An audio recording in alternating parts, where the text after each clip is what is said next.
રોટલો બનાવવા માટે આપણે સૌપ્રથમ બાજરીનો રોટલો જોશે. પછી વઘાર માટે રાઈ, જીરું, હળદર, લસણની ચટણી અને મરચું અને ધાણા જીરું, છાશ અને કોથમીર. એ પણ તેલ લઈ શકો. અમે સનફ્લાવર તેલ લઈશું. આપણે રોટલાને ઝીણો ઝીણો આવી રીતે ભાગી દઈશું. માટે સૌપ્રથમ આપણે તેલ લઈ લઈશું કઢાઈમાં. તો તમારો રોટલો હોય એટલું તેલ લેવાનું. અમારે એક રોટલો છે તો અમે 3 ડોકલી તેલ લઈશું. આપણે તેલ આવે ત્યાં સુધી વેઇટ કરવાનો. તેલ હવે આવી ગયું છે તો આપણે સૌપ્રથમ રાઈ એડ કરીશું. રાઈ વધારે ભાવતી હોય તો રાઈ વધારે એડ કરજો, અને જેને જીરું વધારે ભાવતું હોય એ જીરું એડ કરજો. રાઈ કમ્પ્લીટ ફૂટે પછી જ જીરું એડ કરજો. તેથી રાઈ ફૂટે ને તો સારું લાગે. કાચી હશે તો નહીં ભાવો. તો આ રીતના ચટ બોલવું જોવે રાઈ તો આપણી રાઈ ફૂટી કહેવાય. અને રાઈ ફૂટે ને પછી આપણો ગેસ ધીમો કરી દેવાનો. ગેસ ધીમો કરી અને જ પછી જ ને તે આપણે જીરું એડ કરવાનું. તો આપણે જીરું આપણને વધારે ભાવે તો આપણે વધારે એડ કરવાનું. પછી આપણે મરચાં અને લસણની જે બનાવી હતી ચટણી એ એડ કરવાની.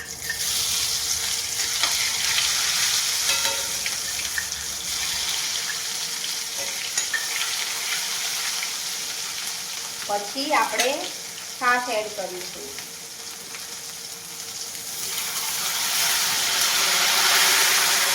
છાશ બેટા ધ્યાન રાખજો, બળો નહીં, અને સતત હલાવતા રહેજો. છાશ નકો દહીં જેવું થઈ જશે, ફાટી જશે એમ.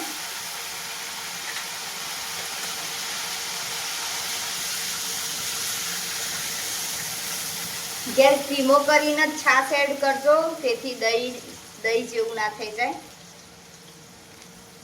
અને વેડ્યા પછી તરત હલાવતા રહેજો આવી રીતે.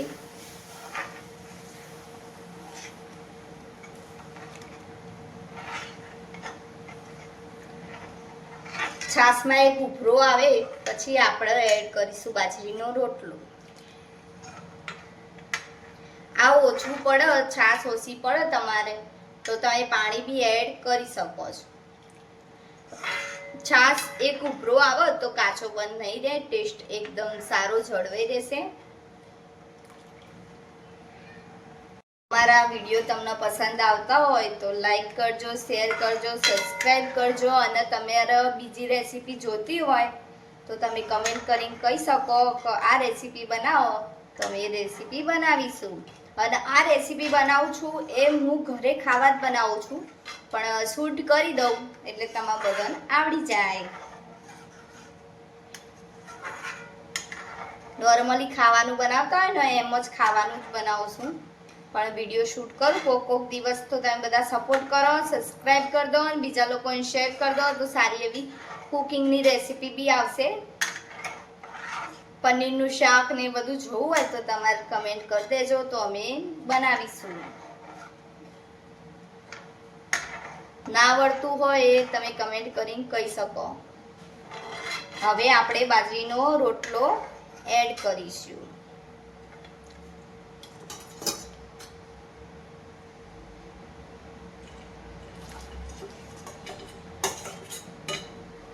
બાજરીનો રોટલો એડ કરી દીધો છે તો હલાવી દઈશું.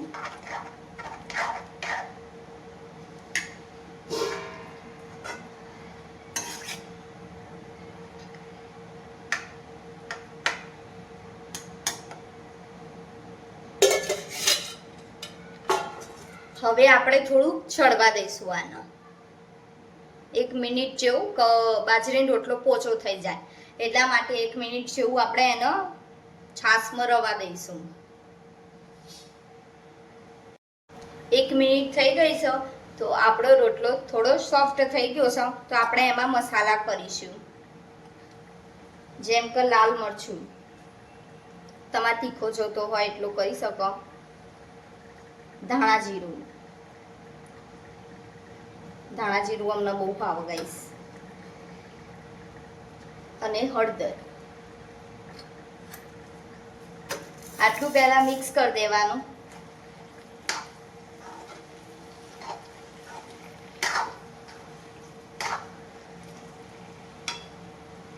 ઓલરેડી રોટલામાં મીઠું હોય તો તમારે ના જોતું હોય વધારે તો સ્કીપ કરી શકો.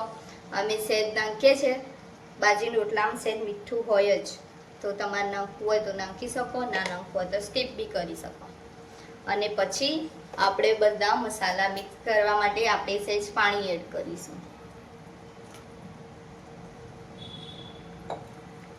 હવે બધું હલાવી દઈશું, કારણ કે એટલી છાશ ના થાય. છાશ ખાટી હોય તો પાણી વધારે એડ કરી શકો તમે.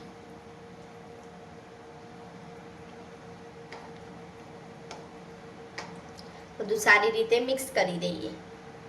હલાવો તારે ખોણસીની મદદથી તમે હલાવજો, નકર નહીં હલાવી શકાય તો તમે જે કહેતા હોય તમે, અમે તો અમારી ભાષામાં ખોણસી જ કહીએ છીએ. તો તમને અમારી રેસીપી કેવી લાગી કમેન્ટ કરજો. સારી એવી રેસીપી જોવી હોય તો તમે કમેન્ટ સેક્શનમાં કહી શકો તો આવી રેસીપી બનાવો તો અમે ટ્રાય કરીશું.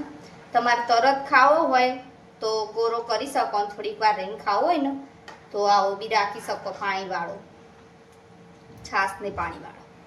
તો તમે ઘડીક વાર રહીને ખાશો ને તો ઠીક નહીં થઈ જાય, નકર ઠીક થઈ જશે તો ઠીક થઈ જશે તો નહીં ભાવે થોડું. એટલે તમારે આ રીતના જ ખાવાનું. હલાવતી વખત થોડું ધ્યાન રાખજો કે ઉપર સોટા ના ઉડે. અને આ રીતના થોડું તેલ છૂટો એટલે આપણો રોટલો રેડી. હવે આપણે કોથમીરથી ગાર્નિશ કરી દઈશું.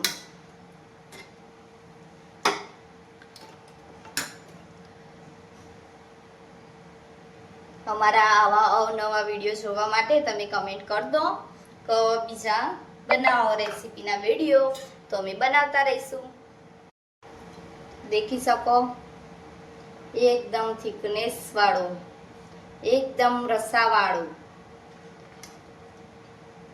અને તેલથી ભરપૂર. દેખો સાઈડમાંથી તેલ નીકળવા માંડ્યું છે. અમારી રેસીપી તમને પસંદ આવી હોય તો લાઈક, શેર, સબસ્ક્રાઈબ કરતા જજો. વધારેમાં વધારે શેર કરો અમારો વિડીયો.